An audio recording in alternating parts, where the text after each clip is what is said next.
Bonjour, bonjour, bonsoir, ça dépend de l'ère à laquelle vous nous suivez partout dans le monde. Merci beaucoup d'être branchés devant SV Télévision, chaîne ya bana mboka, École Congo démocratique.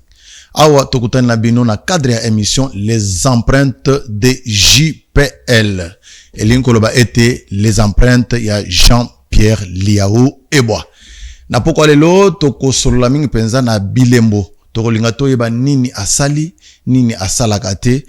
Ezali numéro ya liboso ya émission na biso Les empreintes. Merci pour la confiance au bapesi biso po tozala na bino awa na kati ya présentation ya émission o nene oyo bino nyonso bozali kozela bolanda na kati ya bandako na bino. Kasi na plateau awa nazali nga moko te. Nazali bongo na loboko na nga ya mwasi na monsieur Patrick Manzomba. Monsieur Patrick Manzomba, bonjour. Bonjour ndeko journaliste. Te nazando to kolongono. Et puis na CP no ya mibisu na plateau na yo et puis na moni plateau na pesi d'abord conseiller Chibasu. Félicitations na eloko asali eza bijou vraiment na kati ya na kati na mboka na biso. Bon, apparemment peut tokoza ape na crainte ya TV5 monde te. Ya solo na eloko ya boye na mboka na biso eza pe na eloko ya longonia et puis na pesi ba imboka surtout ba fonctionnaire parce que mission tozam examen basé na ba fonctionnaire parce que tout qui kolela na bango eloko ni tout ko sala pona ba fonctionnaire ba iba kolandela makambo na bango nezo sala na lolenge ya bien. Merci beaucoup. Merci beaucoup, monsieur Patrick. Biso peto sepeli ko yamba bino na plateau na biso. To kei sikoyo epa papa Yamfu Kibwisa. Yamfu Kibwisa, yebisa biso nanu. Merci les autres kolongono. D'autres ya malamu. Nous avons nzamba zo batela nzamba zo bomba. Merci pour l'invitation, merci pour la cadre malamu ya bibiso SVTV. Merci pour la visionnaire nango de monsieur Christian Chibasu. Merci vraiment pour la cadre malamu pour la rendez-vous ya semaine union pour la fonctionnaire na ba jeune sur l'état ba ndolanda les empreintes du JPL. Nini makanisi nini yasika nini oyo numéro 1 en fonction publique azo sala pona bango. Donc rendez-vous na bango chaque semaine batala SVTV bakoye ba uleke ba yoka gauche à droite oyo bazo mamba lokuta bazo kosa bango na ba réseaux sociaux bala na nini oyo mwana mboka Jean-Pierre Liaou azo sala et azo poser comme des actes pour na bango. Merci beaucoup monsieur Yamfu Kibwisa. Bolandi bino moko ndenge ba invité bango moko déjà ba vandisi ba jalon ba lobi ete bozala kimia. Bozo mo mesana ya kolanda ba vérité nyonso ya musala ya Jean-Pierre Liaou Eboa. Wana vice-premier ministre ya fonction publique oyo banda kota na gouvernement ya Félix Antoine Tshisekedi ensemble na mama Judith Suminwa musala ezali ko salema makambo bongwani beaucoup plus na o Italie misala ya basali ya leta awa na kati ya École Congo démocratique kasi yambo biso kokoba na kati ya émission ya poko lelo na ebisi bino ete esengela ntozonga kuna na régie pa Trésor Mundungu na James Bilenga bango mibale bachele biso nanu eloko ya motuya esalamaki mokolo alobi tomonaki Jean-Pierre Liaou Eboa elongo na bakambi ya Kadeko bazali ko signer protocole d'accord wana ezalaki na makambo ebele kasi yango avant tokota na bozindo ya protocole d'accord wana monsieur Yamfu esengeli ngai na bino tolanda yango toyoka nini elobamaki pe musala ya protocole d'accord wana ezanini nde tokozonga sikoyo na plateau na biso. Monsieur Trésor Bilili.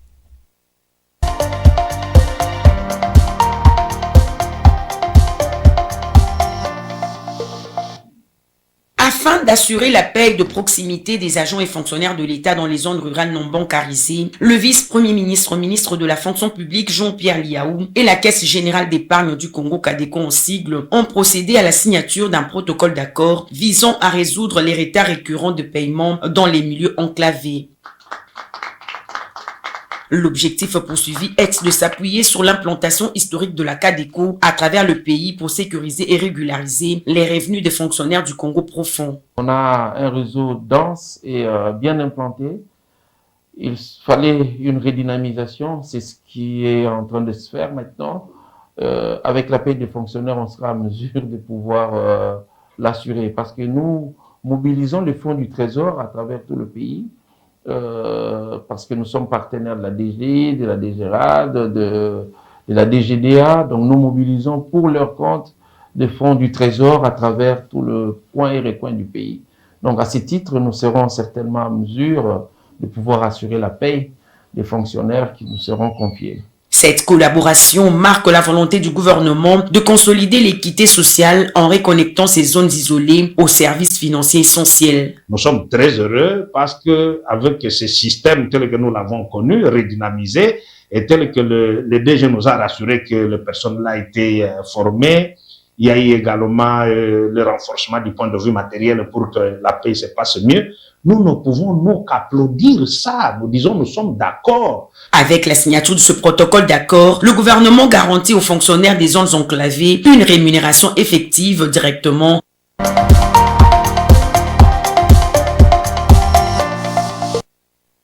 Est-ce que tu rebelles là-bas vraiment? Tu rebelles là vraiment? Et Zali vraiment et c'est morning. Hein, papa Yanfou? Est-ce que eloko nini motoni ya liboso tolandi bilili toyoki makambo maloba mikuna motoni ya liboso ezali ya koyeba eloko nini tokoki koretenir oyo bailandi na biso o bakoki koretenir na kati ya botie ya mikolo to mibale fonction publique kadeko elongo pona kofuta même baye oyo bavandaka na fin fond ya école Congo démocratique eloko nini tokoki koretenir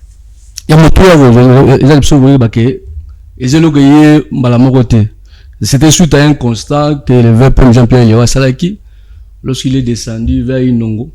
à se rendre compte que non, il n'y a pas de banque payée, il n'y a pas de banque commerciale, la province Mounè le roi Maïndombe. Maïndombe banque exacte. Banque commerciale exacte.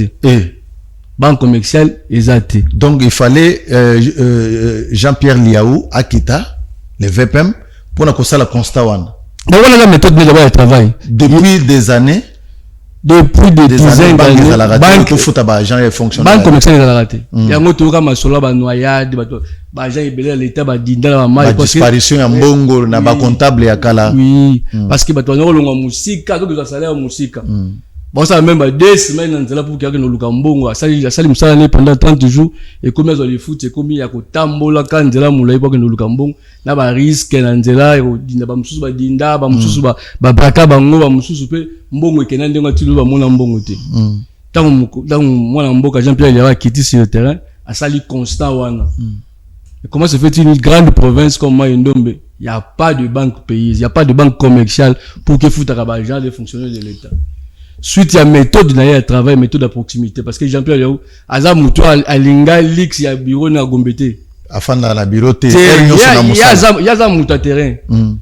oye ba souci ba tunde no ba poser ba tunde sozo kita na terrain te suite il y a kita na ba terrain il y a aucune na ba province aucune na ba territoire ndaye ko mona que non la province il n'y a pas de banque commerciale et beaucoup d'agents de l'État na ba zone enclavée na ba zone reculée bazo futa mate na ba retard yango moni abenga ba kambia kadeko c'est depuis mois de janvier ba solo na bango ba zwa compromis comment on va faire pour que non bon occuper va fonctionner wana pour na ba zone reculée bazo ka pembongo chaque fin du mois ko la biso na Kinshasa wa ko na Congo central ba Matadi na ba Lubumbashi wa do mbongo na kimia nyonso parce que Jean-Pierre Liaou a un intérêt général. Il y a tout le fonctionnaire, il y a les agents. Il y a à tout moment manche ya chemise ya Kongomba, c'est-à-dire il s'est au travail. Oui, Adam Mouto ya lingi Moussa, Adam Mouto tout le temps en contact avec les gens fonctionnaires de l'État. Il y a un problème, à ce moment-là il y a un problème tant il y a un problème et il y a une solution à problème wana. Alors tant que commis sikoyo solution monani. Solution monani ngomoni lobby le 14 août pardon Limbisa il y a eu protocole d'accord entre fonction publique na Kadeko. Pourquoi ça Kadeko? Parce que Kadeko non c'est la truc le malem protocole d'accord wana et signé mokolo lobby donc ils ont prouvé déjà que ba oyo bazana ba province wana auto tangle ko ba Maïndombe ils ont nourrir bango na espoir ya ke mikolo koya makamunyonso retard ya paye kozalate oh mbongo ebunge kozalate oh ou bien bako est-ce que bakotonga donc bakosala nini na niveau ya Maïndombe d'abord le cas de quoi ça a déjà représenté presque plus de 80% de l'étendue nationale ya école Congo Donc aza même le milieu le plus reculé Kadeko ezali parce qu'aza parmi banque banque ya kala ya Congo fallait qu'on rédiminiser yango d'ailleurs koto ebi Kadeko e kufaki déjà moto ayeko la musango ezaka gouvernement oyo hein tant le leadership ya Félix Antoine Tshisekedi na pouvoir ndo moni ayeko pesa loboko sous Kadeko pour que Kadeko etelema yango tokoti yango moni batali que non aza banque eza implanté presque au moins plus de 80% dans Congo mobimba et on moni Jean-Pierre Elia tellement que va fonctionner à l'état basé partout dans Congo et on moni on a fait recours à Kadeko pour ça le protocole d'accord on a le rôle alliance et c'est une concrétisation à promesse concrétisation à promesse Patrick Manzombi ndeko mo Pandisango bakosuka kaka na mai ndombe nani protocole wana ekosuka kaka na mai ndombe place Jean-Pierre Yambo akendaki bon ndeko Pandisango apparemment ndeko na biso yafu déjà ameki un peu koloba moi nyoso et puis ngapna ikaka na chamwa beloko moko likolo avant na côté na sujet na aborder moi quelques phrases moko boye au moni VPM Jean-Pierre Liaou d'une part babenga kaya balobaka ke Fati architecte Liaou maçon c'est vrai nengina loba ni tikanga na bimisa biloko ozomona ça dit architecte apesa ka plan maçon ni maçon azotonga ça dit ba biloko ezali plan d'abord ya mokonza mboka Félix Antoine Tshisekedi Tshilombo ezaki plan na ye vision d'abord ya président de la République donc a côté soko tali ming ba fonctionner mi bande ko lela makasi oyebi yango na tango kala ni ba fonctionner bazaya ko se bale ngai papa na ngazaka pe comptable na émission et puis ba comptable bazaya ki na ko makasi mo so va na ba moko boye azo benga ba ko futa na kati na ba mais ba bloc ane sili et puis système ya Kadeko pourquoi VPM Jean-Pierre Liaou a une vision wana parce que ezaki na ba descente mingi ya salaki na ba province to chaka ma ndombo te eza ba province mususu oyo papa commercial komba na noté net ba ra banque so ba place mususu ba komate sko ba fonctionner ba futa makandenge nini eza na système maboko banque yango ndazolo ba na lelo ba fonctionner bo tia na mitu na bino makama maboko banque abo Pierre ozomona maboko banque style ata oza wapi place na Kasumbale sa na suka komakate mutuka koma kuna te Kadeko azali il faut na katisa na vélo na kende ko salelo yango monike nego na wa ya fa chukoloba bato ebele babongisa bomoi na bango bato ebele babotula bango mbongo na banzela ba système ya braquage oyo momona mutu azosa po kozwa mbongo il faut sala ba 2 semaines na nzela est-ce que voilà peneza normal solo même ti lelo makambo na ezala voilà donc heureusement que Mokambia Ekolo voilà na Jean-Pierre Liaou bazu initiative ya kopesa makambo na maboko ya Kadeko lokola bango baza partout pour basi sa fléau wana ouais parce que tu ebi que Kadeko ezali na tous les tani ya République démocratique du Congo ozomona yango mona ki vision wana ezaki d'abord vision ya président de la République yango na Jean-Pierre Liaou ayeka ka kotia mon le koloto merci pour beaucoup affirmer que makam oyo mokonza mboka pesa ki ngai responsabilité na ngai état qui ministre de la fonction publique yango nazo mettre en pratique yango moni to pesi d'abord lonkonya non avait PM Jean-Pierre Liaou na musalo azo sala ya kosunga ba fonctionnaire et puis na mona ki na protocole d'accord ça ba fonctionnaire musu ba benga ki ngai ba o bazali na makokita musu azo mila chamba place bazala ki musu azo mila lungula pona ko sepela kaka arriver à Kadeko pour nde bazali komitungisa makambo tel makambo ya mbongo et puis kozwa salaire na retard makambo wana esili merci beaucoup en tout cas tozo koba image bilili pezo le kandenge bato bazo talango wana eloko wana pc sengo makasi na mitu ya bato surtout ba fonctionnaire au bazana ba fin fond alors sikoyo eko se dérouler ndenge nini papa yamfuki boisa oui eko leka eko salema ndenge nini déroulement ya processus eko za ndenge nini déroulement processus parce que protocole fonction publique Kadeko il y a aussi des parties prenantes ba o nyo surtout ba kotaka na chaîne ya paye o basanganaka pona ko koma na ko futa ba voilà pour futa lokola banane ministère du budget le ministère ya finance ba nyo surtout ba partie prenante na protocole d'accord wana parce que ba ngonde ba na chaîne ya paye ba ngonde ba participer pour que nos fonctionnaires à l'état mu futi à l'état azwa lo meya na ye bango so ba yebi ndenge ni ba ko sala ndenge ba ko procéder pour que non que Kadeko zo musolo pour que afuta ba fonctionnaire à l'état ba baza na zone très très reculée baza na ba fin fond en mboka donc li solo na zaka na suki na Kasumbale suki wapi suki na Inongo suki na Kapula Nkulo donc mutu agence à l'état suki que non paye bandi na Kinshasa place aux akuna ils ont quoi reculer aux attaques ils ont la bon chose genre salaire 2 mois après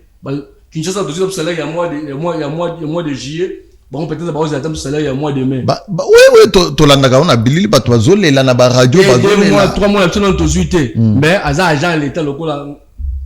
ou aza na Kinshasa il y a un choix et Kadeko avec participation de la partie prenante ministère du budget ministère de la finance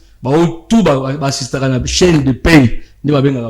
Donc c'est-à-dire que Kadeko va poni bango oui parce que baza éparpillé partout en République démocratique du Congo. Et puis eza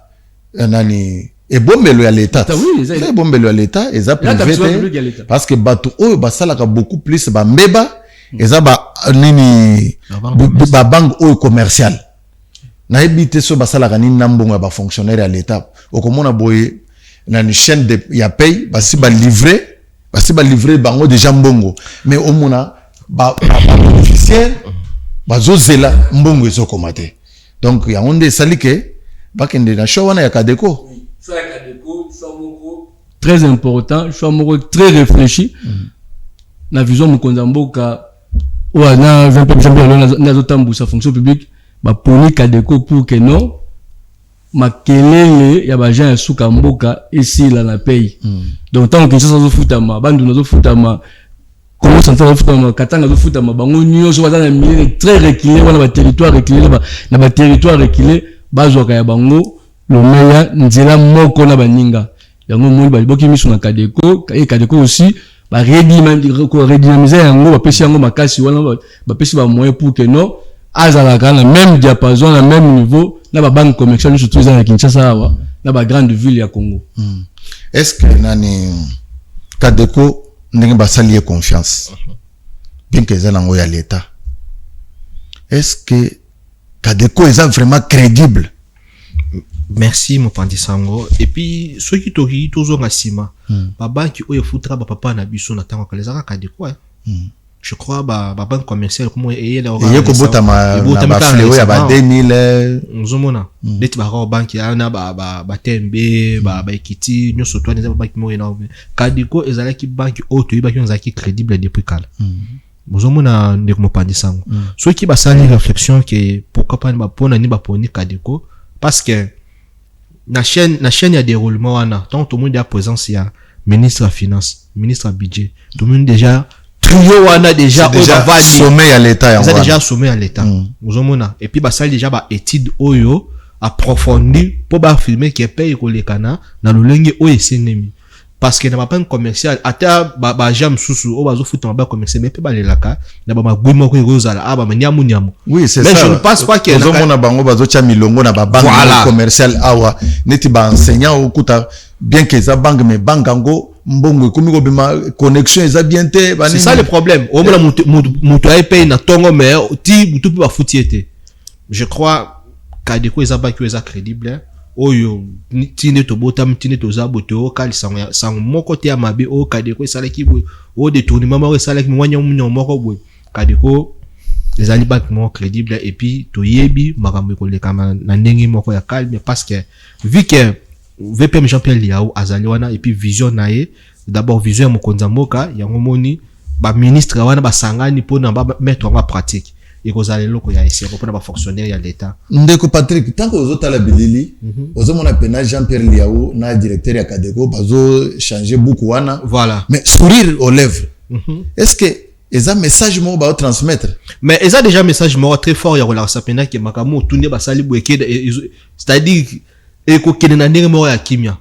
ko bana ndenge tozo bana ne pa ero bana boeti na suka ya mabe ko zala te et puis ko zala esengo na kati ya mboka na biso par rapport ya vision oyo mwana mboka Jean-Pierre ya bazala kinanga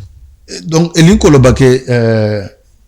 d'ici mois de septembre mois d'août il faut est-ce que bateau bazana fin fond malamo Kadeko ko bana ko livrer base déjà le foot déjà na Kadeko déjà dans mois d'août parce que il y a déjà un protocole d'accord nalinga bakiselo moko important Jean-Pierre Yanga prophète oyo tango a lobby ibaki lobane ekokisama bino vraiment donc aza parce que les cambios à Kadeko et quand la mois d'août c'est depuis mois de janvier o bazalaki na kati ya kolamba oui bazalaki kolamba ajuta na ye ya kolamba et puis aye a présenter yango na miso ya bato choix ya Kadeko eza choix ya hasard te parce que Kadeko a fait preuve avec le temps. Mais pourquoi ils ont négligé na gouvernement mususu ele bon et puis ba régime autour de Kanye presque ba service mingi était comme négligé fallait que ba maki yango na kosala ya bango moko privé mais ndeko mpandi sa na kati mo note est-ce que oyebi que on a tapé ça qui négligé na gouvernement sous temps le on a très la muki pona ko laksa batu ki régime actuel oyo et comme ko la musa moi ba entreprise ya l'état oyo banaki kolala histoire ya Kadeko ezalaki sous na mboko yote même tango to banako fréquenter yango voilà après naissance ya ba bank oyo nyonso tout ya mike oyo et komaki ozoke na Kadeko les gens n'avaient même pas confiance ya ko bombisa mbongo ou bien ko kende ko sala ba même bana oyo ba botam na 2009 ba botam na 2008 ba ibi ataka de côté ozomona ndeko mpandi sang bana na ba ibi ka de côté or ezali banki moko ezalaki mieux sécurisé na à l'époque yango moni gouvernement o ba sali moko la musango je crois et kozalelo ya seconde donc c'est à dire que il faut Jean-Pierre Liao aya azalawana pour Kadeko ilamuka ensemble na chaîne ya paye parce que Félix Antoine Tshisekedi Tshilombo aya na pouvoir yemei c'est lui le visionnaire tango ya na pouvoir no moni que ba service à l'état ezaki négligé et pas nisiko kozonga sana ba akomi ko pesa yango makasi pour ke banda ko lamuka tant to moni que Kadeko bandi ko lango au moins même ba image ya Kadeko ezali au moins que place que non Kadeko new look au moins même ni infrastructure ya Kadeko ba rénover ba bâtiment ba rénover nyonso ba rénover donc parce que moi na mboka ye waza na souci ya mboka aye atali abi que non il faut to relever parce que Kadeko a fait preuve avec le temps likambo ezali omoni loko 18 ans nde a passé na ba turbulence union sur que Kadeko a passé batata ba koko na biso batata na biso baleki na Kadeko ba yebi comment Kadeko a ko sa musala nango pe comment Kadeko azaki tina ba fin fond ya mboka zaki il y a qu'il faut un visionnaire à la pouvoir pour que non apesa yango kama bazanga ka ne makasi kaka ba pesa ngo makasi pesa ngo ba moyen pour que non atelema yango tant que non mona mboka Félix Antoine Tshisekedi apesa ngo makasi et mulandi na ye oui voilà ça bon élève na ye atali abi non choix pour les gens fonctionnaires à l'état na ba coin le plus reculé tout pointer mis na biso epai ya Kadeko c'est-à-dire que mokonzi ya ekolo Congo démocratique Félix Antoine Tshisekedi na gouvernement na ye balingi koyoka lisolo teke mutu moko aleli salaire na ye ezokomate o salaka ozwaka lifuti na yo te soit osalaka lifuti ekomaka mikakatano mpona kozwa yango mokonzi ya mboka alingi eloko wana te alingi mutu nyonso agence na l'état ntango osali mosala na yo fin du mois ekoki ozwi lifuti na yo lokola batu nyonso lokola baza na Kinshasa lokola baza na Lubumbashi lokola baza na Bujumayi lokola baza na Kana même oza na fin fond ya Congo ozwa lifuti na yo sikoyo ndeko Patrick na décision na mukano na ndenge makambo esalemi protocole echami mokoloto message nini oyo okoki kopesa na bato ya zone tampon bato oyo nyonso baza na bande de paye voilà ministère ya budget ministère ya fonction publique nani ndenge basangani pona ko établir programme oyo ya kopesa mbongo message nini lisusu okopesa bango ata mo conseil nini okopesa bango avant to leka na phase mususu bon merci Mopandi Sango eloko na koyebisa bango nanu d'abord faut encourager bango nanu na acte basali nanu ezali acte mo eza significatif pona tombo ya mboka na biso et puis pona ko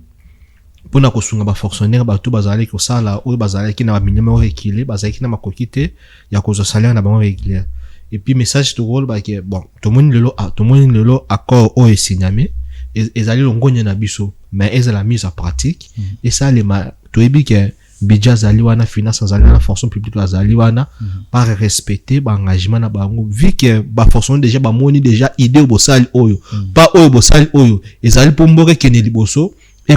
continuité nango kene kaka ndenge bayokanaki ya mabeza la te ndeko yamfu ndenge biso tovandi awa tozosola boye eza na moto mosusu mpe avandi aza fonctionnaire aza na fin fond alandi na émission mais aza na mois d'août eloko nini yo kokoyebisa yo en tant que fonctionnaire à l'état te balongola doute na bango on sera fonctionnaire à l'état aza agent public alongola doute na ye parce que toyebi rigueur à mokonza mboka toyebi lolenge esalele musala ya son excellence monsieur le VP Jean-Pierre Liaou et toyebi susu lolenge ya kosala musala chaîne nyonso tu ya paye wana budget finance tobi sala musala on la rigueur la discipline donc peto senga bakonza Kadeko leadership à Kadeko déjà Kadeko aza ndebe rigueur na batuna ya musala pour que non ba agent l'état ou bazana ba zone reculée ba zone enclavée ba les la lisusu. Merci beaucoup pour cette première partie. Nous disons coup de chapeau au VPM Jean-Pierre Liaou Eboa na lingomba nyonso même na cabinet na ye batu tout ba travaillera tout autour les conseillers batu nyonso ba kota na plan oyo élaboré pour le bien-être ya fonctionnaire ya l'état. Tozo pesa bino coup de chapeau bisika bozali en passant nazo pesa mbote lisusu na ba encouragement et pas il y a les conseillers en communication mon patron mon boss le numéro 1 il y a SV Télévision Crispin Chibasu Chimpanga ou a sur plateau au pona kolobela beaucoup plus na Bilembo les empreintes Bilembo il y a Jean-Pierre Liaou na motu ya fonction publique tozokoba tozonga siko na régie avant tozoa élément ya mibale tokolandango wana tokolobela beaucoup plus na mobembo oyo yemoko aotai ko sala dernièrement asalaki tourner na Lodja akendaki Kindu tina Manyema bisika wapi asalaki musala mususu ya makasi o ezali pe etiki pe Bilembo kote wana alors tozonga na régie Trésor Mundongo James Bilenga tozai pa na bino.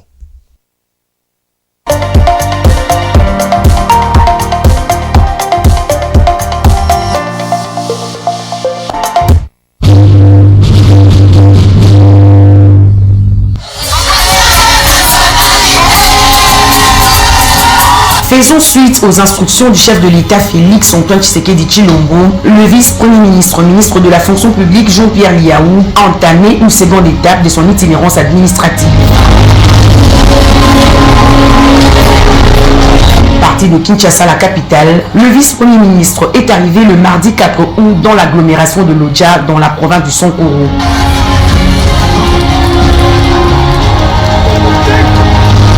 Accompagné des élus du peuple, le responsable des ressources humaines de l'État a été accueilli à sa descente d'avion par le vice-gouverneur de la province du Sankuru. Une immense foule accompagnée d'agents publics de l'État, des chefs coutumiers, des jeunes, des femmes et des responsables d'associations lui a réservé un accueil particulièrement chaleureux et effervescent. Le président de la République, chef de l'État, nous a demandé de quitter nos bureaux pour aller vers le Congo profond. Vous avez suivi le conseil des ministres après celui de Sangani, de Kolwezi, la série de Bandungoville et autres. Il est déterminé de bureaucratiser l'action gouvernementale et à pousser les membres du gouvernement qui sont des décideurs à aller palper du doigt les différentes préoccupations qui se posent au niveau de nos provinces, au niveau de nos différents territoires avant de prendre des décisions qui soient en phase avec ces réalités-là. Avant de quitter l'aéroport, le vice-premier ministre s'est adressé à la population. À l'occasion, il a démontré la ferme volonté du gouvernement d'apporter des solutions durables aux problèmes structurels sur toute l'étendue de la République.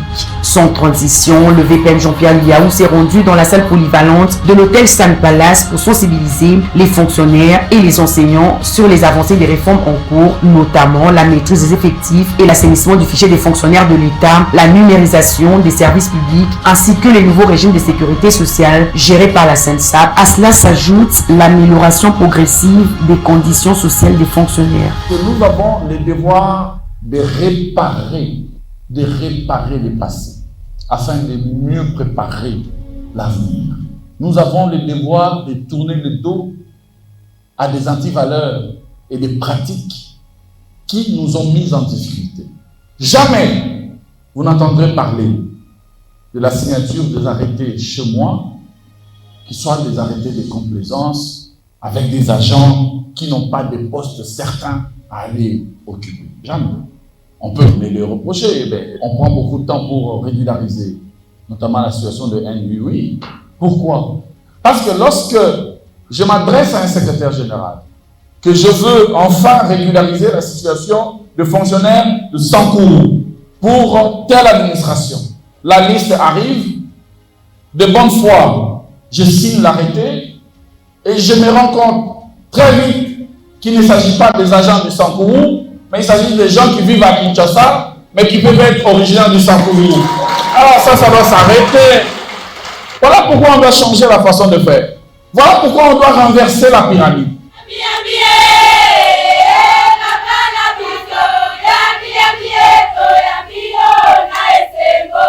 En outre, les épouses, veuves et orphelins des policiers et militaires ont été sensibilisés sur le nouveau régime de sécurité sociale par le VPM Jean-Pierre Liaou. Boye bako régulariser ba mariage na bino. Parce que situation na zo senga ke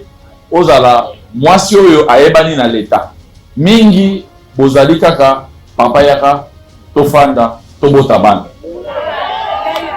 Na kawana ekozala bino na pokoso. Soki esali ke papa ki biso nyonso bien sûr. Biwe ko ya na moment nyonso surtout na misala na bango ya ba risque. À tout moment, ça peut arriver. Et bon, ce qui est commis, yo, présentant qui on a état civil. Okosuka boni. Et bon, on a beaucoup de pour la qui s'est dit. Il faut bosser là, papa, pour que nous puissions enregistrer le mariage. Attends, ce qui fait c'est qualité. Le mercredi 5 août, dans le cadre de la campagne de sensibilisation du régime spécial géré par la SENSAP, le vice-premier ministre Jean-Pierre Liaou a démontré aux militaires et policiers de la province du Sankourou les avantages liés à leur prise en charge sociale avec l'implémentation de la branche des risques professionnels. Poursuivant le rapprochement des services publics initié par le chef de l'État, Félix Antoine Tshisekedi Tshilombo, le vice-premier ministre a procédé le mercredi 5 août à la pose de la première pierre pour la construction du siège provincial de la SENSAP Sankourou à Lodja. Cet acte n'est pas que symbolique. Il est l'expression d'une volonté, la volonté d'un homme, Félix Antoine Tshisekedi Tshilombo, président de la République et chef de l'État, qui tient à ce que chaque Congolaise et chaque Congolais, quel que soit son rang social, quel que soit son lieu d'habitation, puisse être bénéficiaire d'une sécurité sociale certaine. Et en entendant l'achèvement des travaux, l'autorité des tutelles a inauguré le siège provisoire de la SENSAP Sankourou à Lodja en présence des autorités locales, des députés nationaux ainsi que les autorités traditionnelles. Pour nous, c'est un grand sujet de joie que le chef de l'État puisse demander à ses ministres d'aller à l'intérieur. Que le ministre de la fonction publique qui a changé la fonction publique vienne maintenant pour que les fonctionnaires sangourois puissent maintenant vivre ça. On ne peut que remercier le Seigneur pour ça. Je ne peux que vous dire les grands merci que la population du Sankourou envoie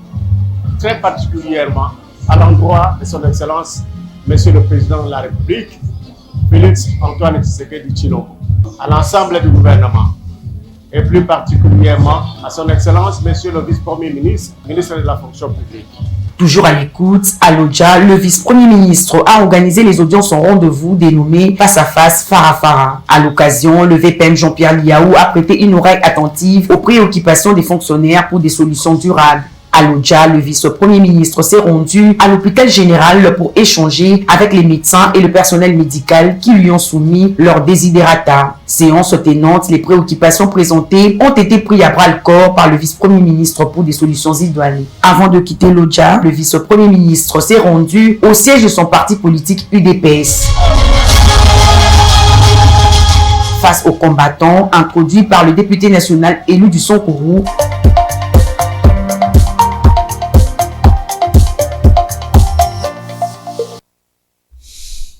Mais c'est Yanf.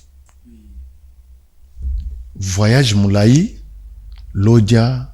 Sankourou, action à composer, inauguration à siège, entretien à fonctionnaire à l'État, soda, militaire, policier. Est-ce que tu peux retenir nini? Ou bien bato ba Hollande biso, ya ko kangana kati ya Mobembo. Ya Jean-Pierre Liaou na Lodja, Kindu Manyema ezanine. Merci. La liboso est pour nous que non. kokita na ye na ba terrain na ba province na ba territoire na ba ville eza méthode na ye à travail na biso ne bandeli Liaou a des méthodes parmi l'une des méthodes na ye travail eza méthode à proximité avec les agents et fonctionnaires de l'État. Rapprochement. Oui. Sur le terrain. Aïeba, qu'est-ce qui se passe réellement? Parce que quand on est dans le bureau, il y a l'X. On a toujours entouré, on va tout autour. Il faut qu'il t'aille sur le terrain pour Kaïeba. Qu'est-ce qui se passe? Asuka na koyeba te et après ça ba réponse ou ils a approprié. Aya na ba solution ils a approprié na ba problème na bango. Et on monte en hôtel au monique non. Ba agent public à l'État dans l'Oja, dans Sankou na Kindu na Maniema. Et le gouvernement est comme il y a tant de monde le gouvernement est comme il y a fungoma parce que on non solution y mais yemoko azo regretter ya kolobake suka signer arrêté pour na ko engager bilenge ba yeko observer que bato o bazo koma kuna pour na kozwa misala ko sala ba test et consort eza beaucoup plus bato bazo uta na ba province mosusu o monake des fois bana oyo ba originaire ya Lodja ba o ba fandi kuna bazo musala te mais pourquoi azo regretter pourquoi t'as regretté parce que ça ba pratique yo ils a qui nango récurrente à l'époque vous avez besoin peut-être au régulation peut-être de manière au signer arrêté yo biki bato ba la bato manière ba la na Kinshasa. Est-ce que tango ya za déjà VPM à simbi fonction publique makambwana za ou bien si là déjà bon tango ye ameki et meka mo au salam tango comprendre que non ntela tsoki no ya za mutu ya contact za mutu à proximité na ba tango yo ke salami akiti sur place pour na komi yebela en profondeur. Oui yango moni tango ba sali concours ya inspection générale ya travail ya même ba image je crois ba na région rose image wana comment ba jeune ya Sankuru ya Lubefu ya Katakokombe ya Lodja ba pesi merci parce que pourquoi parce que bazaki na ba doute ba biki na to sala test mais ba kombo robima et route à Kinshasa et route à place mususu ndi ba sala mais ba comprendre que non na Jean-Pierre Eliaou ba pratique wana ya kala et comme ko kende na kusila tanga comprendre au début et a tia ba mesure pour que non makambo wana ezala souté que ezala sco maintenant égalité de chances pour na batu nyonso que non si y a un arrêté utile eza Sankuru batuka bana ya Sankuru ba bénéficier nango ba bénéficier nango et on moni même on moni na ba image il y a même pause ya première pierre pour na Sensap il y aura recrutement na Sensap ba ko sala concours na Sensap wana kaka bana bazana Lodja bazana Katakokombe bazana Lubefu bangonde ba ko sala concours pe na égalité de chances ate que non tango ya na kala que tango ya ba na ba le plus nanti ba na excellence ya honorable que non so il kambuzali kala bango tawana ici à côté avion butu ko ya kuna que l'eau déposer ba appel téléphone déjà tawana c'est l'équipe déjà na Liaou ils a égalité de chances ba image zali ba image so so image que non les gens ba inspecteurs du travail ba contrôleurs du travail administratif tout le monde même ba Daniel Aselo ba tout musu bazaki sur place même ba Kambia ba Sensap bazo pesa merci la compétence au moment autour des centres na terrain des centres tanga akitaka plus pour que aïe ba réalité à terrain aïe ba réalité azosko mesure ya ko pallier na ba après ça ba solution yango moni ba itinérance na ya objectif ça la partout dans la province zo kita bazo yambaye ndenge to la na bilili ba yambie na baja public à l'état na ba communauté locale ba société civile ba au moni donc la ville était en mouvement pour que ba yambaye parce que ba yebi que non ndenga yowana asuka akana koyoka te soka yoki azo tchena misala apesi ya no makambu oya yoki pa na bango mais Patrick Manzombi ndeko mopandisango ba gouvernement eleka ya lolenge na mboko mais eloko ni nezo sala ke bisika ebele ya ba ministre ya fonction publique ba échoua Jean-Pierre Liaou azo matakaka azo kende biano ezo talem eloko ni nezo sala eza rigueur na musala ou bien eza nini classe nini oye ya kota pona kozala donc na ba rigueur ya lolenge boye na musala bon mopandisango lo na kozolwa ekozala kaka vision ya mokonza mboka mokonza mboka asala ki recrutement moko na niveau ya gouvernement ayeba ki ba joueur ni na ko placer bango pour na équipe beta bien yo ce qu'on placer Jean-Pierre Liao lokola joueur na attaquant défenseur ou bien Jean-Pierre Liao abeta axe parce que mais Moutazo Tchabia otana axe te non pourquoi dans le bureau abeta axe parce que il Moutazo contrôler il Moutazo la défense azo contrôler ozomona azo contrôler ba fonctionnaire nyo surtout voilà axe yangwana donc akola ta brassard à capitaine. Mais bon, tu pars trop bien chasser le même, il y a pas bon. Ils ont un négociation sur le pas tout pas voilà mais via musala o azo sala na série na d'abord. Ozomona place mo na ko lo ba pona ngana lo ba ke Marcel Liao kondo Marcel Liao ku faté c'est-à-dire ceux qui no ba ki ku faté pourquoi atiki la vision za ki nango yango mwana na ye azali ko mettre en pratique. Kondo Félix Etienne Tshisekedi Kondo Liao bakufate bazaliti lelo ozomona pourquoi ido bazalaka nango tong bazalaka à la et puis yango moni bana na bango bazali ko sala bazo mettre en pratique c'est-à-dire voilà moni na ko bakisaka muke côté ndeko nanga ya falo baki parce que oyazali moninga nanga ya bitumba tubandanga na bitumba lelo te ya ko lobela makama vepe Jean-Pierre Liao tubandanga mwa kala. Au moins à l'époque zaka le loyo na ba entreprise publique à l'état pozo a musali il faut zaka mona pakali ozomona il faut zaka mona ya ministre soit ya député soit na ba ramo ko likolo et loko na tikala na mitu ya bato lelo voilà yango mona ki lelo mona mutu soit sisi classe il faut luka asala mwa cabine na ye akoma ko poussa moto ba to négliger bango te ozomona akoma ko poussa mwa moto abika ba ke non na Congo misale ezali te o misale ezali yango mona ki tong Jean-Pierre Liao ayena kati ya fonction publique déjà ba lancer déjà recrutement ya ba inspecteur du travail o esalama dans toutes les taniers de la République ozomona ezala mwana mama atekaka ndembi na o atekaka fufu na atekaka yepe fa ko sala test ayo sala test na ye yango mona ki lelo ba o bazali ki ba compétent aujourd'hui bazo travailler et salama ki pe na ministère ya je crois ya numérique nous avons un concours pour ça ministère numérique et puis à promettre bana il y a José Panda non il y a Kibasa Maliba non oui ministère numérique non voilà et puis à promettre bana loja ne ba qui promet pierre na bango il y a construction il y a sap na niveau ya kuna et puis ba oyo ba kozala engagé ndenge ndeko ya fa lobby ezala kaka bana oyo bazali sur le terrain wana et puis ba no bazali sur le terrain ba préparer déjà na relancer déjà appel place bazali ba se préparer parce que mon mécanique rozala texte rozala ba oyo ba kozala la chance ba oyo ba komona ke baza compétent ba ngone mutu ba kozala engagé na niveau ya sensap yango moni méthode oyo VPM Jean-Pierre Liao ayenango il faut to betile maboko to ba que le follow lot parce que ceux qui déjà mutu ayi déjà na vision ya mboka kende liboso yango mona ke ezoko faciliter vision ya mokonza mboka. Merci beaucoup. Tomoni olinga ko la bakisa ndiko nga Patrick Manzombelo komo descente ya VPM na terrain na ba province na ba ville tanga dokita akendaka ya liboso ya mutu ya pona ko sensibiliser ba gens fonctionnaires de l'état na loko tali régime spécial ya caisse nationale de sécurité sociale parce que il y a où akipaka ba fonctionnaires baza activité avec lobby ba o tango koma passif tango lobby ozwa retraite ndenge nini sort na yo parce que l'état nation ko jamais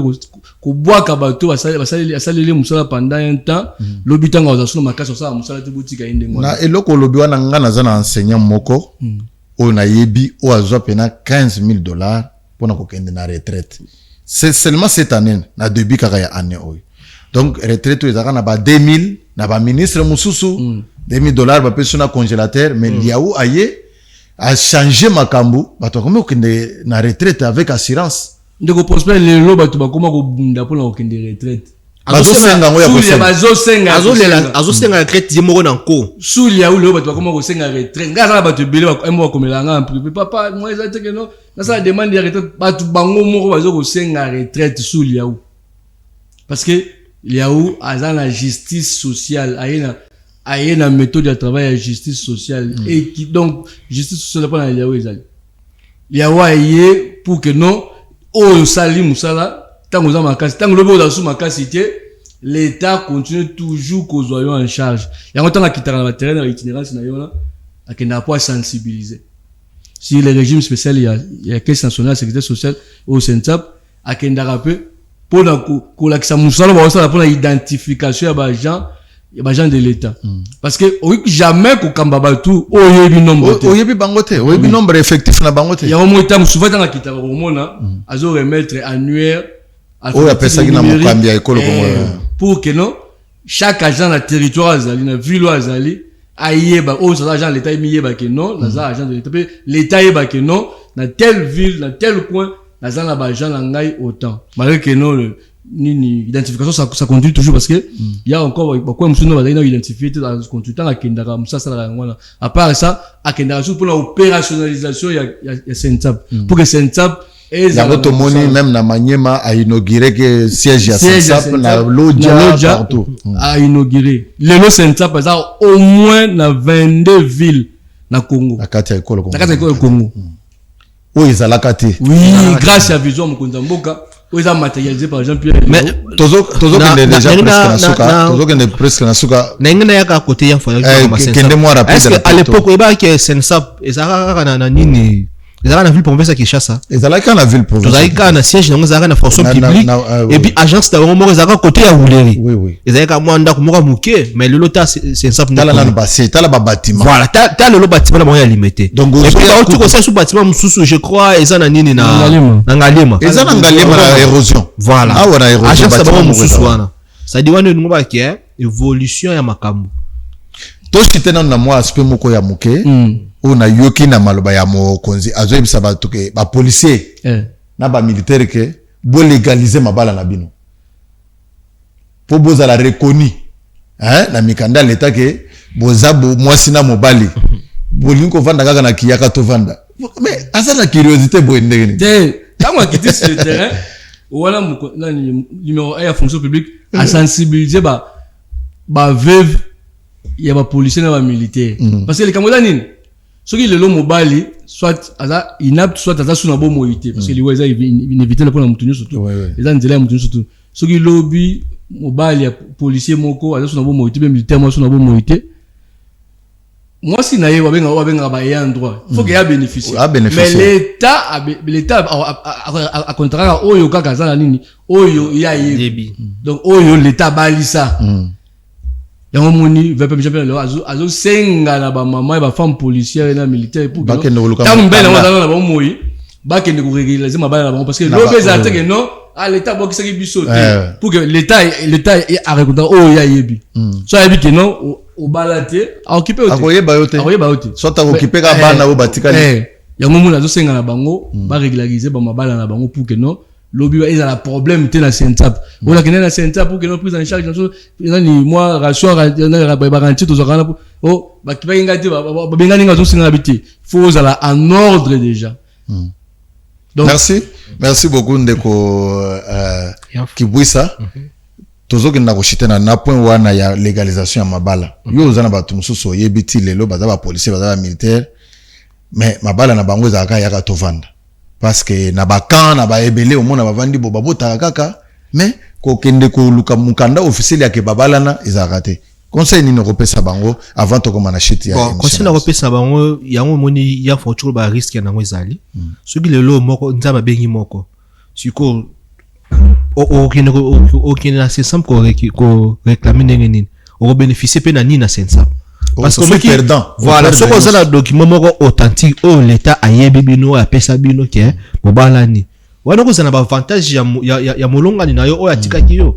yango zomuna na kosenga ba policier place bazali ngango yango ba policier kaka tena ba fonctionnaire ya l'état bazala ba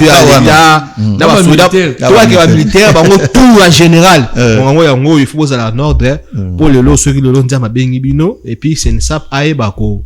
pesa yo ba droit na yo o esengali ozwa yango ti mokolo nzambe pe akobenga yo. Merci beaucoup surtout ba o bazana fin fond parce que makambo na minute oyo kade kwa kozo kitati na ba fin fond kuna pona ko et puis c'est ça pe azola na pe bango kuna na suka ozomona yango moni ezali eloko moko ya esengo makasi. Merci beaucoup tokomi na suka ya émission na biso ndeko ya Mfuki Bwisa ndeko Patrick Manzombi na bandie pa na yo liloba ya suka liloba suka ezaka ke no cadre na bino yango on s'en agent fonctionnaire de l'état bokoye ba nini mwana mboka Jean-Pierre Liao ça la sous vision ya Félix Antoine Tshisekedi Tshilombo nya ça la comme ça la même comme innovation comme modernisation azo même comme eloko ya sika na musala na ye etali retraite etali mécanisation etali